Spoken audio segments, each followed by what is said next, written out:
All right. Good morning, everyone. Thank you for joining us today. It's just after 10 a.m., and we'll get started momentarily as we allow a bit more time for others to join. We're looking forward to a really meaningful webinar session today. So, like I said, we'll just give people a little bit to join.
All right. Hello again, everyone, and thank you for your patience. We're excited to welcome you to today's featured presentation, part of the Center for Native American Cancer Health Equity's quarterly webinar series. We'll go ahead and get started now. My name is Kate Hudson, and I'll be your webinar moderator today. I serve as a senior community program coordinator with C-NACHE, and I am a proud citizen of the Navajo Nation. So I'd like to briefly share my plans to establish any kinship connections I might have on the call today. I am of the Mountain Cove clan, born for the Blackstreet Wooded people. My maternal grandfathers are of the Towering House clan, and my paternal grandfathers are of the Water's Edge people. And I'll be joined today by my colleague, Chastity Begay, who will be co-facilitating this session through the webinar chat. So Chastity, I'll turn it over to you for a brief introduction. Hi everyone, good morning. My name is Chastity Begay. I am a research coordinator for the Center for Native American Cancer Health Equity and a co-manager with Jen.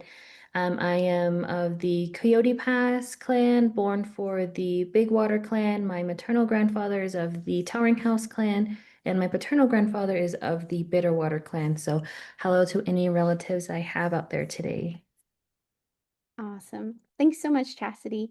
We're also really happy to announce that we are joined today by members of our 2025 Native American Student Webinar Advisory Coalition, or NASWAC, virtual mentorship program. We have participants Michael Sam, who will be verbally moderating the session, and Trina Bizzardi, who will be helping Chastity with the chat facilitation. Our NASWAC scholars are instrumental in guiding and advising our quarterly webinar series, so we're really excited to have the opportunity for this year's cohort to be more actively involved in the webinar series itself. So with that said, I'll go ahead and turn it over to Michael and Trina to briefly introduce themselves. Thanks for that, Jennifer. Hello, my name is Michael Sam, and I'll be assisting with today's webinar. And so I just want to say thank you for having me today. I currently work as an epidemiologist at the Albuquerque Area Southwest Tribal Epicenter, which is located in Albuquerque, New Mexico. And I'm also a current master's student at the University of Oklahoma, pursuing a secondary master's in applied statistics. And so my traditional clans are Twitchini, Bitterwater, Batani, which is Leaf People clan. My paternal grandfathers are Ozeta Chitney, which is Hopi Red running into the water. And my paternal grandfathers is Jashtia, which is Red Sheep People clan. So thank you for that introduction. I'll go ahead and pass it over to Trina for her introduction. Hello, everyone. My name is Trina Bizzardi. I'm a member of the Native American Student Webinar Advisory Coalition with the Center for Health and Engaged Research. In my day job, I serve as the program director at the Native American Food Sovereignty Alliance. I recently earned my master's in public health here in Northern Arizona University. Today, my role is to help facilitate the chat and represent both the Student Coalition and the SHARE team in bringing you this great webinar. As a Diné woman, I share my plans to develop kinship. Tkabaha Nishle, Tkachine Bashichin, Ashi Hidashiche do Deshini Dashinele. Thank you everyone for having me, and welcome everyone. Thanks, Trina, for that introduction. I would also like to acknowledge my other cohort members, especially those who assisted with developing this specific webinar today, which is Jocelyn Greymount and Maria Peter. Apologies for that.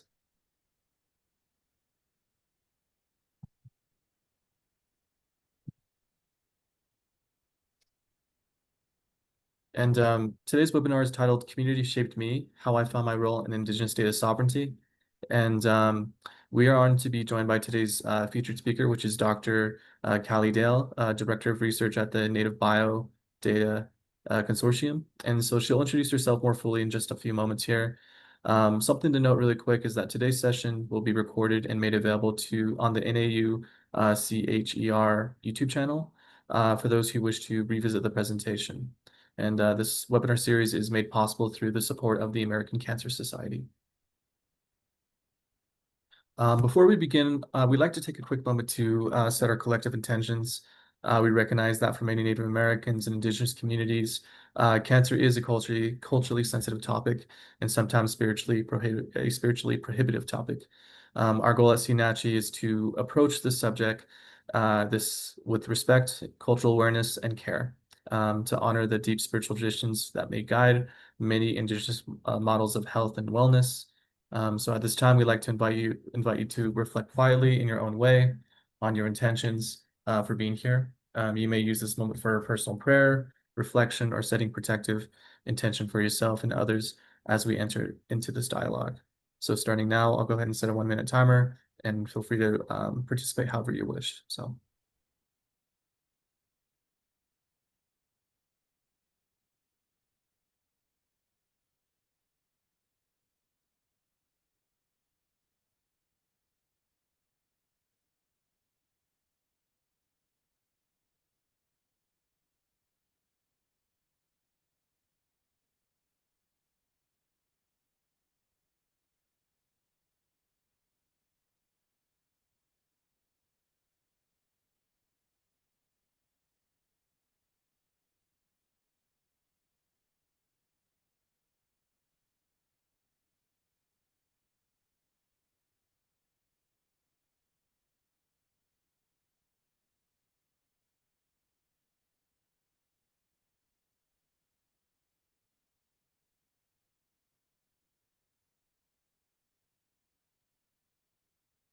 Thank you for taking that time and that moment to ground yourself. As we continue, we also want to acknowledge the land which we host this session. On the screen here, you can see our physical location, which is the Northern Arizona University in Flagstaff, Arizona, which overlooks the San Francisco Peaks, known colonially by that name, but held sacred to 13 different Native nations in the region. We honor the sacred mountain and share the following land acknowledgement from NAU. Northern Arizona sits on the base of the San Francisco Peaks on homelands sacred to Native Americans throughout the region, and we honor their past, present, and future generations who have lived here for millennia and will forever call this place home. Thank you. I'm going to go ahead and pass it over to Jennifer to do the upcoming slides. Awesome. Thanks so much, Michael, for all of that. Before we turn things over to Dr. Dale, here is a brief overview of who we are at the Center for Native American Cancer Health Equity, or as we're known, C-NACHE. Established in 2022 through a grant from the American Cancer Society, C-NACHE aims to reduce the unequal burden of cancer among Native American communities. Our work focuses on 3 primary goals. First, improving cancer screening rates, then increasing access to cancer care services, and finally, raising awareness about environmental contaminants that contribute to the cancer burden in Native communities. And through this research, community engagement, and partnerships, we strive to advance cancer health equity in Native communities. And if you want to learn more, you can feel free to scan that QR code, or we'll have a link in the chat. And now more specifically about our quarterly webinar series, our target audience includes Native American college and university students. Through although all members are welcome, including community members. And this series seeks to spotlight the many forms of cancer research happening across Turtle Island with a particular focus on the Four Corners region. When many of us hear cancer research, we often picture lab-based science or beakers, things like that. But in reality, cancer research spans many different disciplines between public health, environmental science, behavioral science, policy, and much more. This series highlights the diversity of those pathways available, with the goal of inspiring the next generation of Native researchers and advocates. So, with that said, I'm thrilled to now turn it over to our featured speaker today, Dr. Callie Dale. Dr. Dale, the floor is now yours. Thank you. Thank you. I think we're looking good. Yeah. Awesome. Thank you, C-NACHE and students and team and everyone related to this webinar for setting this up and reaching out to some people that we have in common and having me do this webinar. I'm really excited to share a little bit of my journey and how everything, the communities I've been a part of have really just shaped me. And now I'm a huge part of my life is dedicated to the Indigenous Data Sovereignty movement. But let me introduce myself in my Anishinaabe language. So I'll start with Buju, Miigwech Michiganidu, Calidale Indigenous Cause, Bemidji Magagan Dunje Ba, Makwa Endodam, Wabanangi Quesis Ni Mama Dani Dada, Christopher Nisane, and Trey Nisheme. So I am a citizen of the White Earth Nation of Ojibwe Indians, which is our reservations in northern Minnesota, which I have in this on this red star. But I grew up in a town called Bemidji, where this black star is. And this map is really showing you that there's 3 different reservations around Bemidji. And I say I'm explaining this part specifically is because my upbringing in my life was really surrounded by my culture and my community and my other relatives from these other related tribal communities. And I want to ground in that in saying that really provided such an easy way to still be connected to my community and my culture and what I was and how I was brought up in northern Minnesota. And I want to acknowledge my relatives and my family. I'm very grateful. I had a lot of cousins that helped me have fun and grow and learn together and siblings. And it was really important, like we all know in our Indigenous communities, to like have that family and who really shaped us and are there for us. And even though I don't live in Minnesota where most of my family is, I still feel like I'm very supported by them and they brought me to this, allowed me to like grow into this person where I am right now.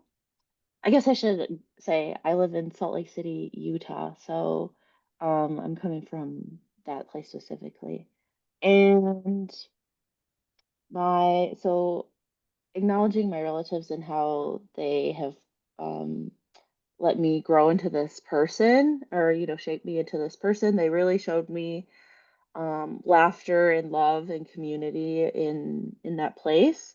And because of that and just how school applying for school works, I stayed in Minnesota for my undergrad and I went to the University of Minnesota Morris. And this school historically was a residential boarding school owned by the Catholic Church. And that history, because of that history, this school allows all Native people and descendants to attend tuition free. All tuition is waived for Native students. And so that's also part of the reason I chose the schools, for that financial reason. I didn't want loans and whatnot. And it was close to home.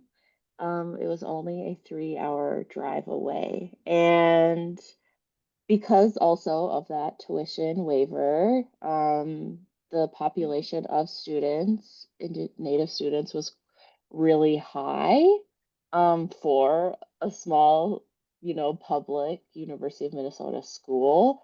The school only had, I think at its peak, like 2,000 students enrolled, maybe 1,800. So still a really small school, but I was surrounded by Native students, and we were really supported at this institution, and not just financially.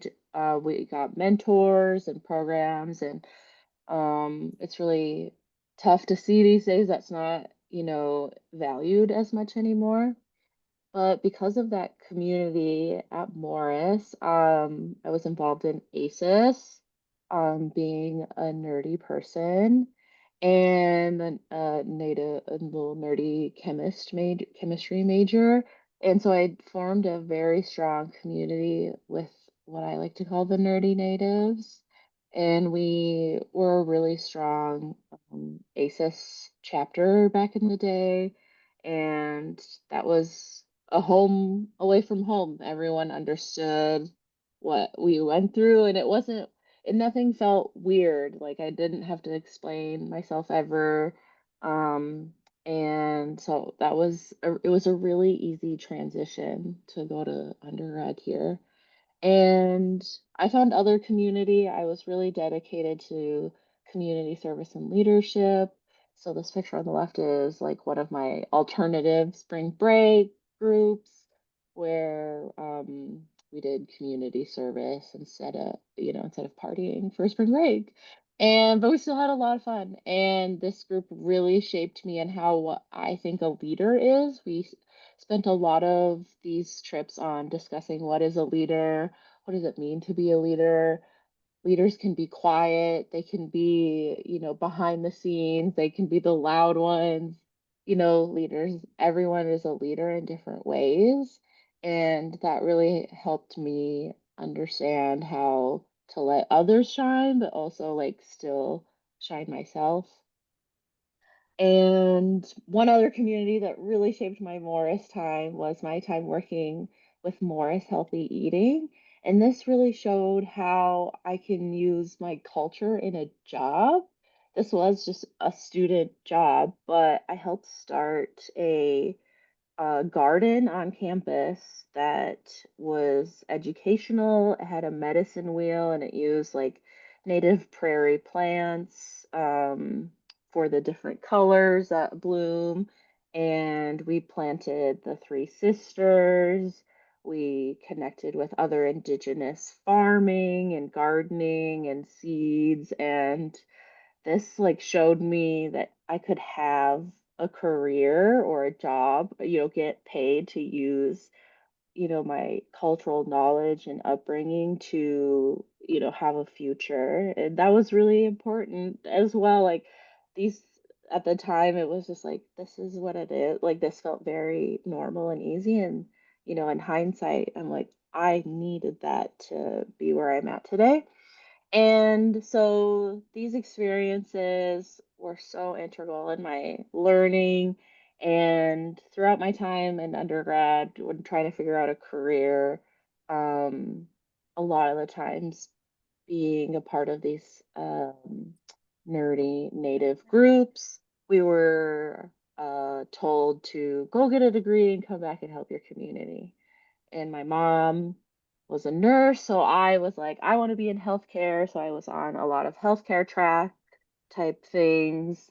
So what was I to do next? Like I had to keep, working towards that.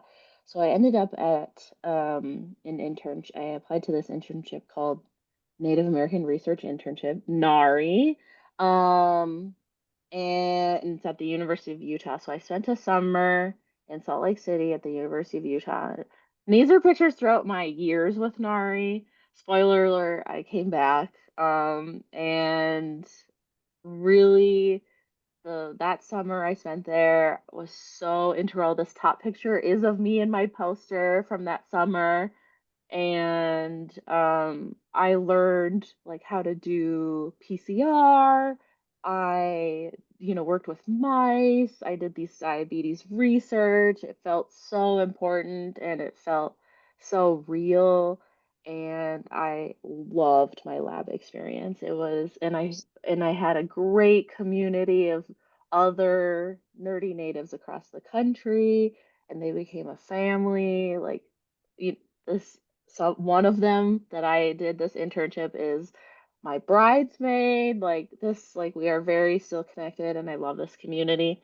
And so I'm very, very, very grateful for Nari and everything that has done for me. And so doing Nari, I was like, I need to reevaluate what do I really want to do. This experience taught me a lot. So the biggest things that came out of Nari was asking like what is research? I never really did research before in the like lab setting kind of sense. Like obviously I did research as like an inquisitive figuring out knowledge kind of person, but not like what is research? What did it mean? And for me, research was an exploration of who I am. And I had a lot of questions of like, if I do research, does that research tell me what matters to me? Can I use research to answer this question? And I also asked, how can I use research to make a difference? My community service, like in leadership community, always told me we should be impacting what we're doing, we should be helping others. And so I was like, well, how can I use that, type of thinking for research? And my NARI experience allowed me to think of it as like, you can help solve a problem that could help a lot of people at once. And where I was thinking of a healthcare journey, you work with, one patient at a time. And so this kind of that shift into a more global type uh impact was a big flip for me. And but also like in thinking about my community, I'm like, how does research impact my community? How can I use research that matters to my community? In NARI, we were focused, a lot of everyone's projects were focused on diabetes projects. And I saw that in my community a lot. And I was like, I can use this to help with that. And so these questions really just shaped a lot of where I wanted to go. And finally, can I even do this? I spent one summer doing research. Can I do more research?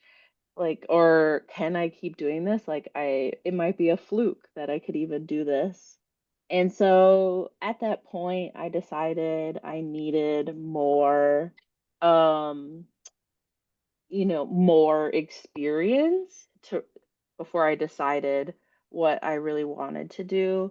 And I will say, like, the mentors that got at NARI were really, really helpful. And I asked them, like, what am I doing? Like, can I do research? What does that look like? Can you help me? And they all did. I got so much support in figuring out what to do for grad school, how to even like approach it. And so after Morris didn't have like the, big university research resources. So I was like, I need more experience. So at the time I did a post-bac because I just needed just a little more support and guidance to get to grad school. So I did a post-bac program called PrEP, and the one I did was at Case Western Reserve University in Cleveland. And I was like looking for pictures of like me with like the community that I was forming there. And I really don't have any because it was a really tough time for me. Prep, I needed prep at the time, this program, because I needed more lab experience. I needed some financial support in the applications to grad school. They provided some GRE test prep and like paying for the test. And we worked in a lab full time, so it was like grad school light. And it was a new community to me. It was a really big city. Cleveland is 3 million people, and I grew up in a town of 10,000 people, so it was a huge difference to like live there. And this was my first time living in a place that wasn't like really native focus and like surrounding or high numbers. Like I've never felt like a minority before until here. I met people who were like, "You're the first native person I've ever met." They would make comments like, "Do you run with the buffalo?" or something. Like it was very like they were joking, but like I don't know how to respond to that because it was hurtful because I'm like, this is what you understand of us, but like to me, right, I'm just like being native just means you have a big family. That's all I thought of it as. And it was a different, I experienced little microaggressions before, but not really something like in my face like this from people that I was calling my community because I knew them.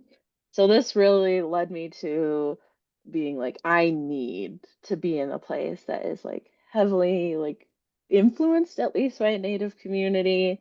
And and I applied to a lot of grad schools, and this program, wanted us to do elite things so they look like a better program.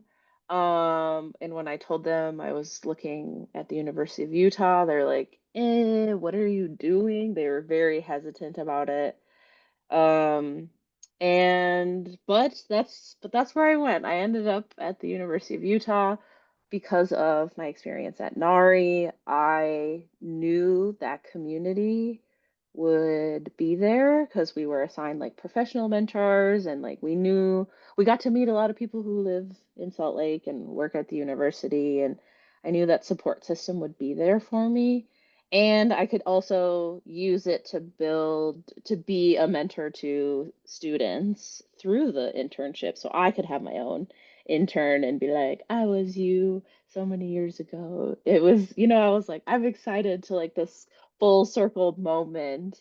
And and it was tough. Salt Lake City is not known for being a diverse place.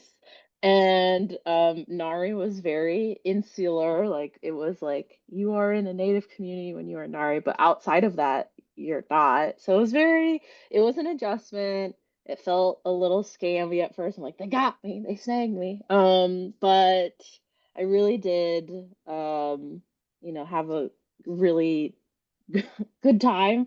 I made community, like I made a lot of friends, and I did get to have NARI interns that I got to mentor throughout some of the summers. I mentored students outside of the lab when I had time, and on campus there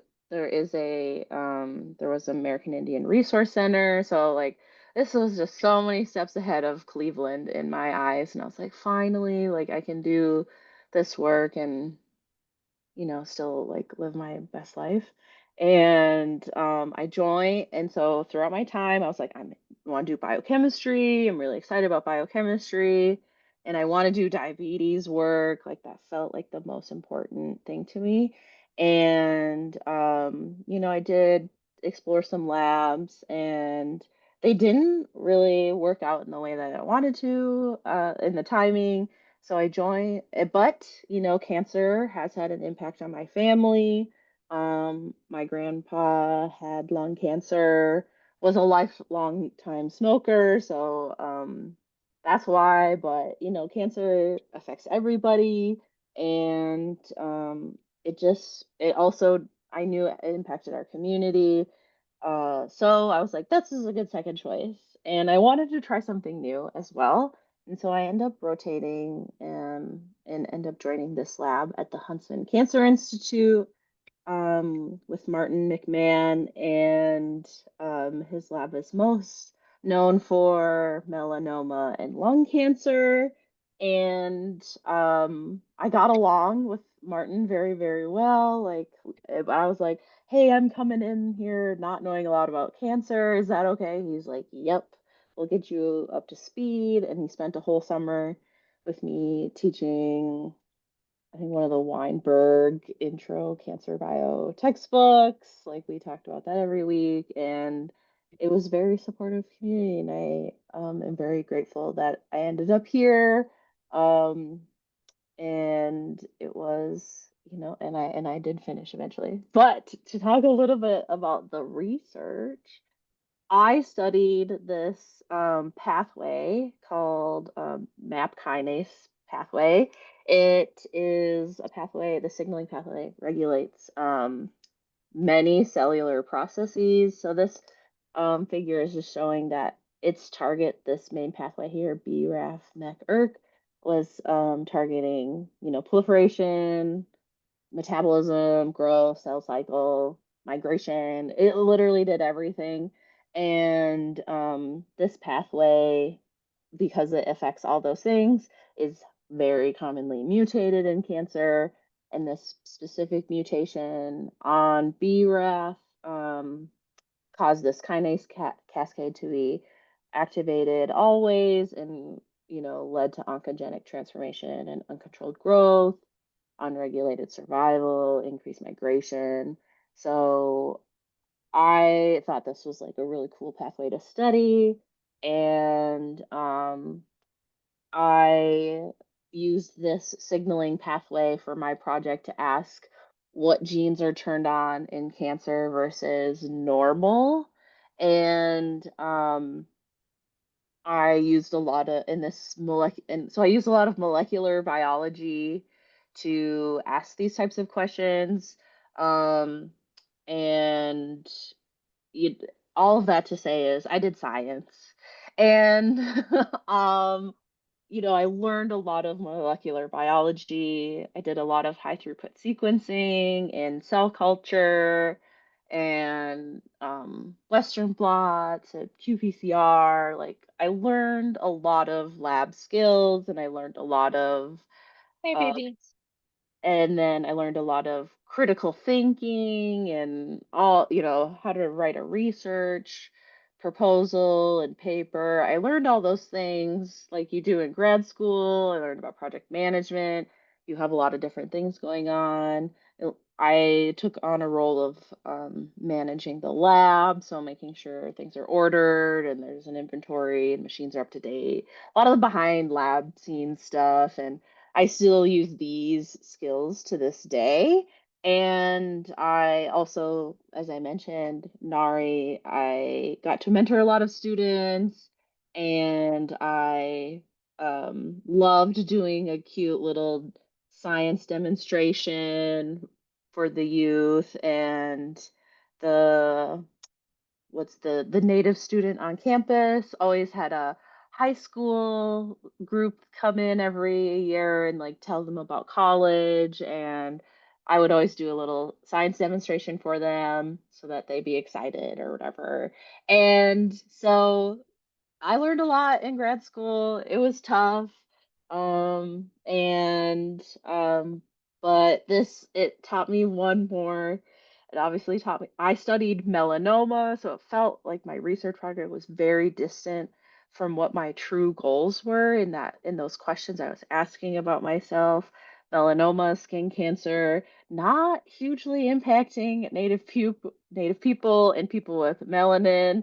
So it just felt like I was pretty distant from what I was thinking about for goals for my future. And so I this taught me, the big question that came out of this was, I want to use my degree in a way that helps my community actually. Like, I understand like knowledge and whatever can help my community, but like, how can I directly help them?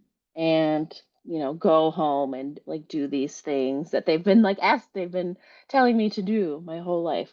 go get a degree, come back, help. So how can I do that with a PhD in oncological sciences, molecular biology? You know, there's not a lab back home. So I was like, how am I going to do this? So I did one summer in grad school, I did a virtual workshop because it was still like 2021. So still COVID, things were impacting, called Indigidata. I did the inaugural Indigidata, Indigenous Data Science Education Workshop. It focuses on hands-on informatics. So we did the scripting, we did R Studio, we learned some Python coding stuff, and we learned about, other types of data. So what, not just languages data, stories are data, but also, this like DNA code is data.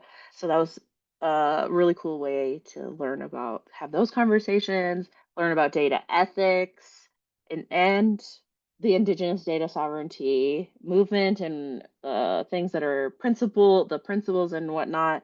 And this was my first time hearing all of this stuff, and at the time, it was like so cool. I was like, oh, awesome. Like, but this Indigenous data sovereignty movement and principles and whatnot have been going on for a long time.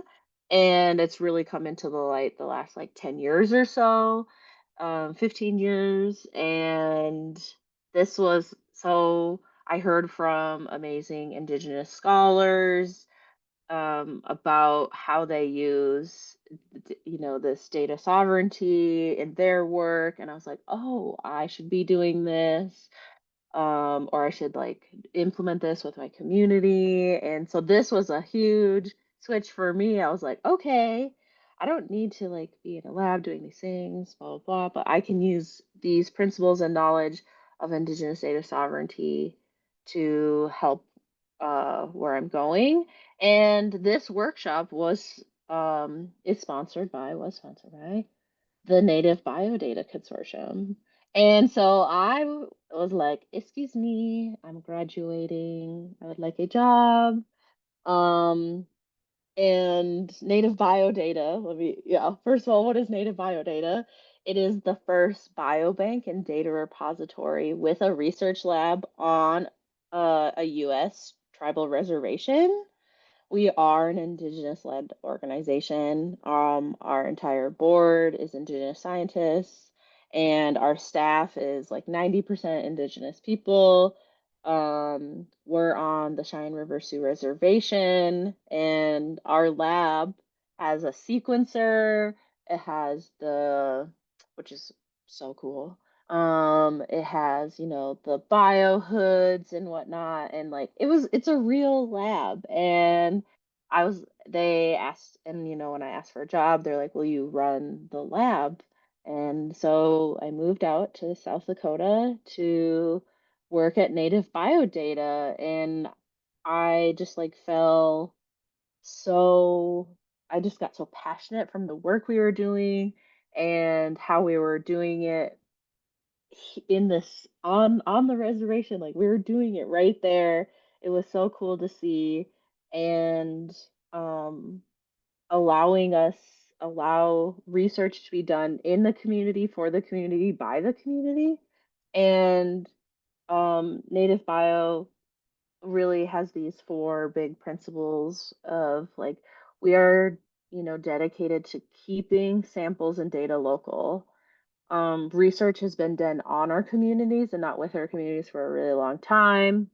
So we leverage the Indigenous sovereignty, and the like jurisdiction of a tribal reservation by keeping the samples and data local to the community. So we have, the lab and the freezers and the servers.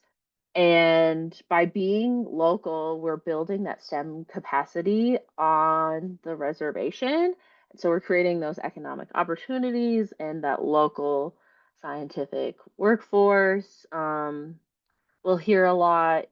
You may have all heard of the like brain drain, so people leaving communities, so communities don't have the brains or whatever, because they keep telling us to go get educated and come back, but it's like, okay, I'll get educated, but you have to have a job for me when I come back.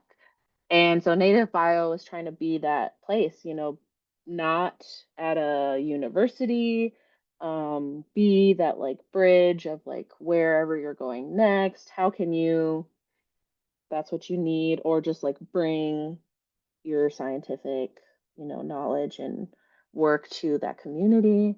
Um, and Native Bio is fostering trust in research. There's never been as many Indigenous scientists and trained academics to guide tribal research as there is now. And we are doing the work for our community, and we're doing it the right way, since we know our communities. And so we're rebuilding, fostering that trust in research again. And we do it by asking the community to be involved in it. What are your questions? What are you concerned about? How can we do this together? How can I, like, let's keep you updated. Like, I can go on the radio once a week and give an update, and, that way the community is informed. And doing the research that benefits tribes. A lot of the time, outside researchers will say, we know what's best for you, we know the questions, but they've never even been there.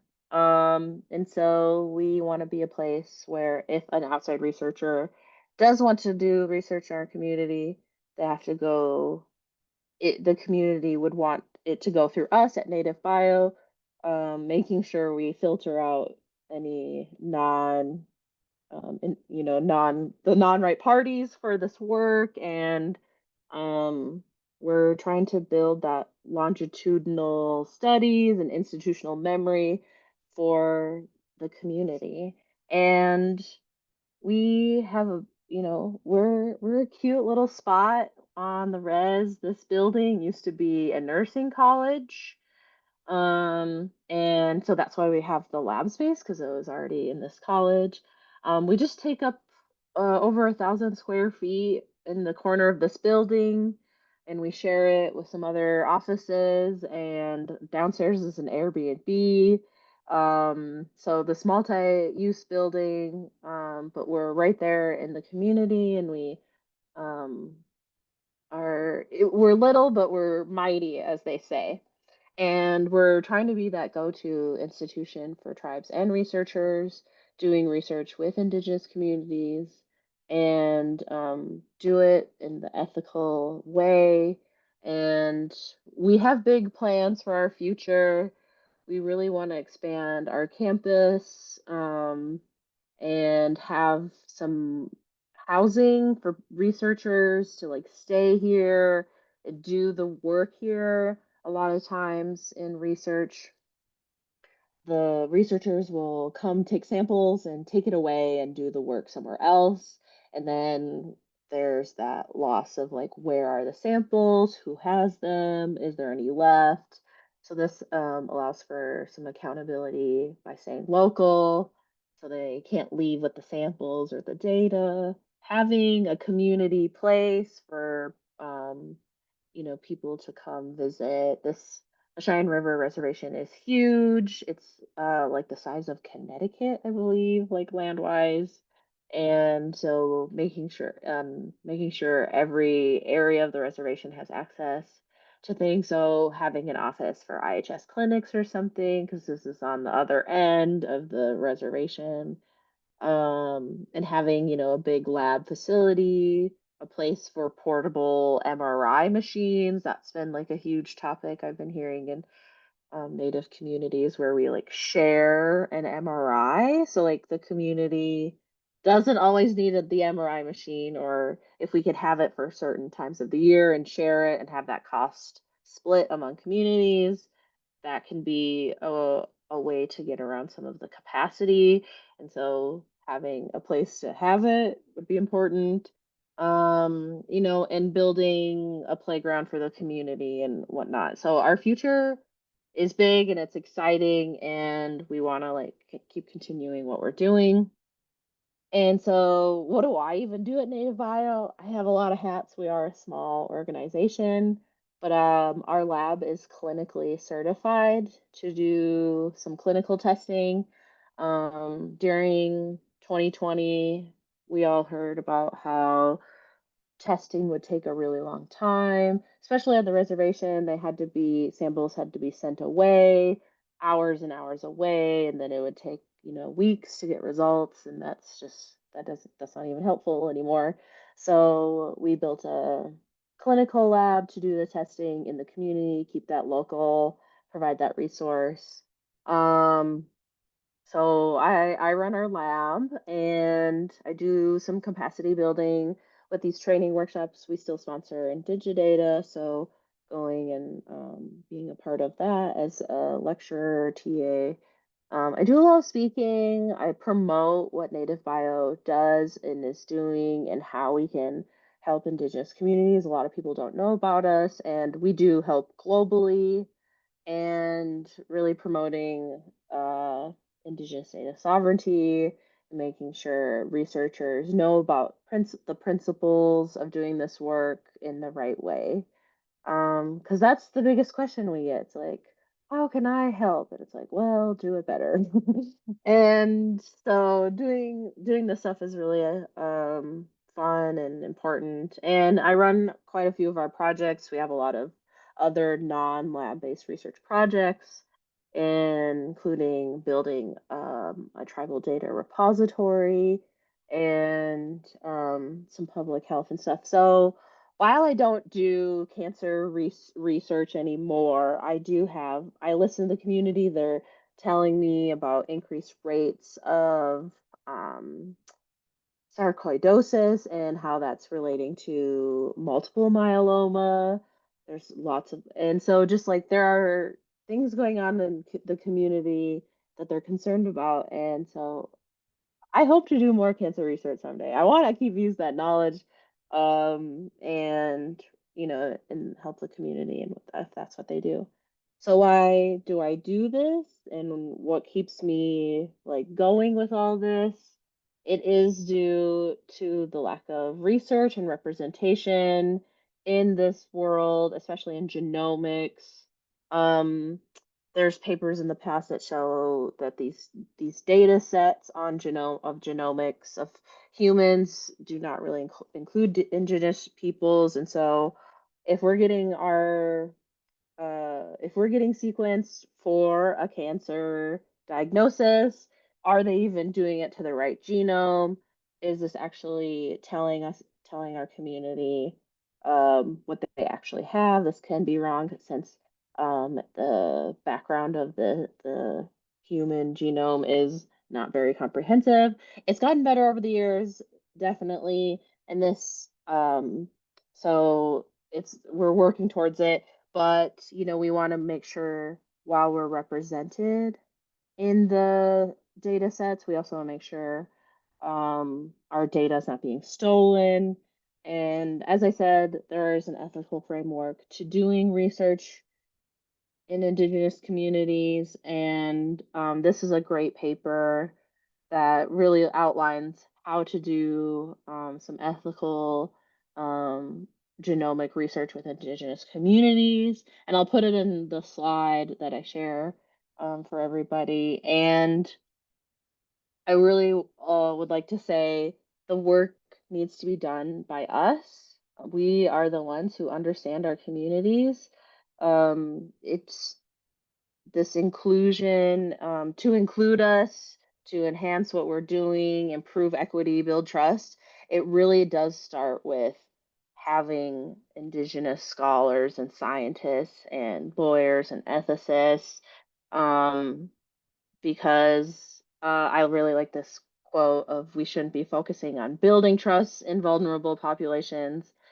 Rather, we should make public funders and universities researchers trustworthy. We're going into these places and they don't understand our community because they've never been there. And so, who better to do the work than the people from that community? So, build capacity and equity and inclusion of Indigenous people in all aspects of research. Is, I think, really super vital. And I'll end by saying my community is stronger than ever. I work with some really great Indigenous scholars and scientists and lawyers and ethicists, and they're from my past or they're, up and coming scholars. This is my NARI intern from this summer that I did some mentoring with, and this was a mentor I had at NARI, 12 years ago. And our native bio staff, like, they keep me going, they keep me motivated, and like, while times are tough, we, really have each other, and I'm just really grateful that I learned like more set a really nice standard for me, and then I found that that was the most important thing through different iterations to get to this point of having that strong community of doing this work. So Miigwech, thank you. I do have a QR code to Native Bio. You can just go to our website. And follow us on the social medias. And my boss really loves posting on social media. He's a big rambler on the social media. And we have a YouTube if you want to learn more about Native Bio as well. Thank you. I'll take questions. Should I stop sharing too? Awesome. Thank you so much, Dr. Dale, for sharing your insights and experience with us. As we go ahead and get the slides ready here, I do want to acknowledge that we are running a little short on time, so we are going to be almost at the top of the hour at 12 o'clock pretty soon. So, but we'll transition over to the Q&A portion of today's webinar. And so, although we do encourage students to participate and ask the first round of questions, we will open it up to the broader audience just because we are running short on that limited amount of time, especially if you do have to take off at 12 or if you have other obligations after this presentation. So you can feel free to ask your questions by unmuting, raising your hands via Zoom, or typing it into the chat. So whatever feels more comfortable to you. So we'll go ahead and open the floor to questions.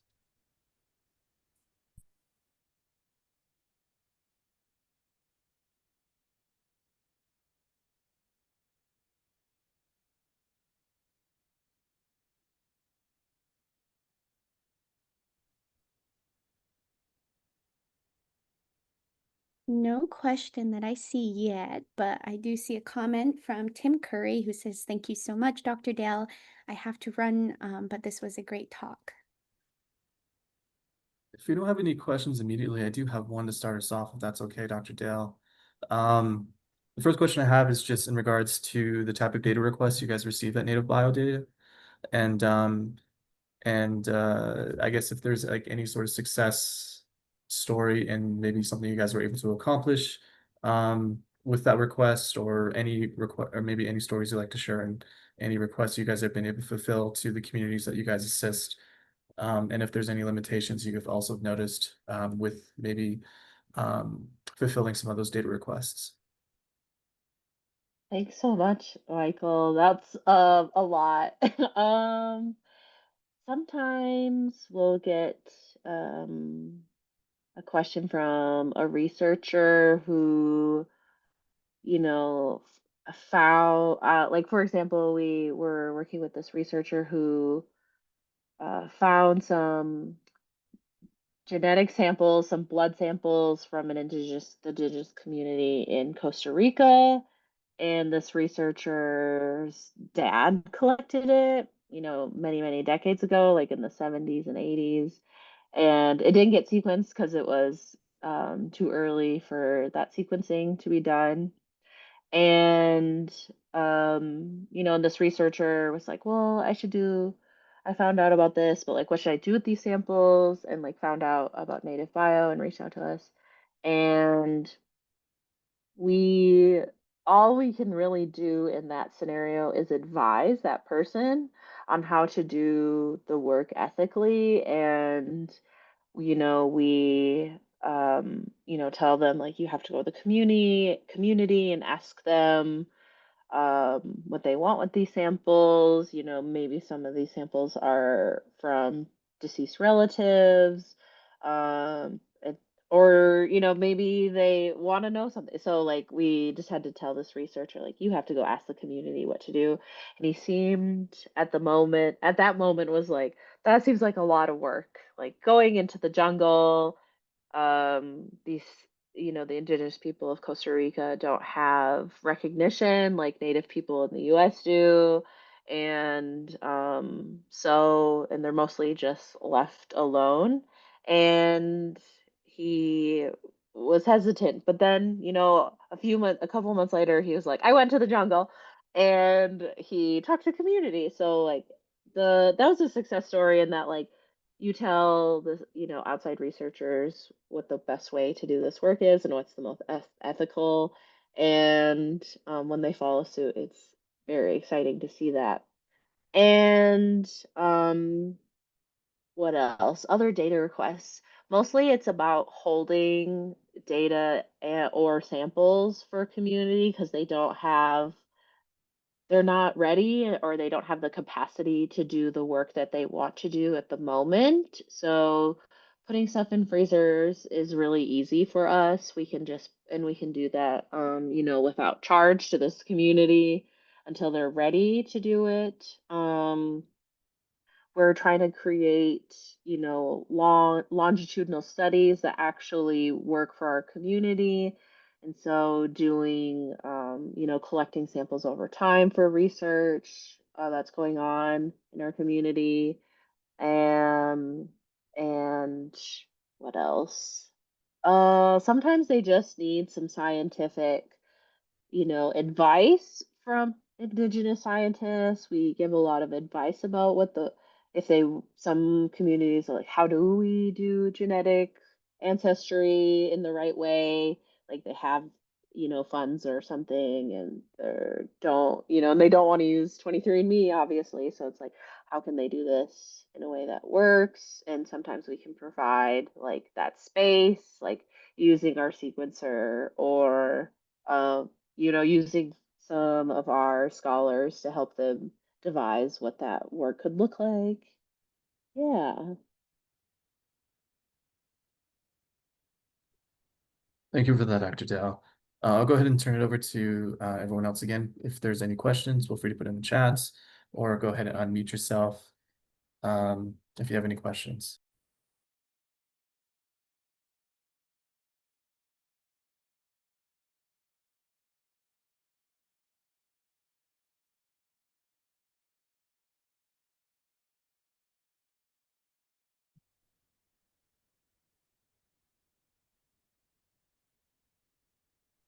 I also did want to mention too that we also want to share that Dr. Dill has graciously offered to stay on for additional 5 to 10 minutes. So after we formally close, so if you can't think of a question right now, that's okay. But this is a great opportunity for you to have a more informal or one-on-one conversation with Dr. Dale. So just wanted to let you guys know that. I guess before we officially end, since we are getting close to the top of the hour, Dr. Dale, is there anything you want to open, such as offering a few final reflections or parting words for those who have to maybe leave around at 12? Um, I don't know. Thank you, everybody. Um, it was an honor to share this journey with you, and I hope that everyone has their community to support them. And if you need one more person, I'm happy to help be that person too. Awesome. Thank you so much, Dr. Dell, for joining us today, taking the time to share your insights and knowledge with us, and just to share this virtual space with us. Your presentation was really informing. I hadn't known about the Native Biodata Consortium before, maybe just like hear about it by the name, but it was so nice to hear so much in depth and to actually see it was really awesome, and to see the people behind it and an insight to some of their stories and how that came to be. So really powerful work being done, and we're just really thankful that we were able to connect with you and highlight all the awesome work and person that you are.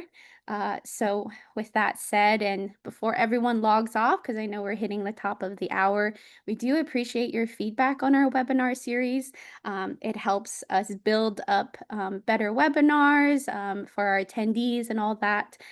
So there is a link in the chat to our evaluation survey, or you can scan this handy dandy QR code with your phone or device. But again, your feedback is greatly appreciated. And we just want to thank everyone again for being here. We hope to see you all at our next webinar in November. Until then, we hope you take care and enjoy the rest of your day. And then for those who wish to stay on, as we said, Dr. Dale would join for just a couple minutes for any last minute questions. But we all hope you have a good rest of your day, and we'll see you again soon.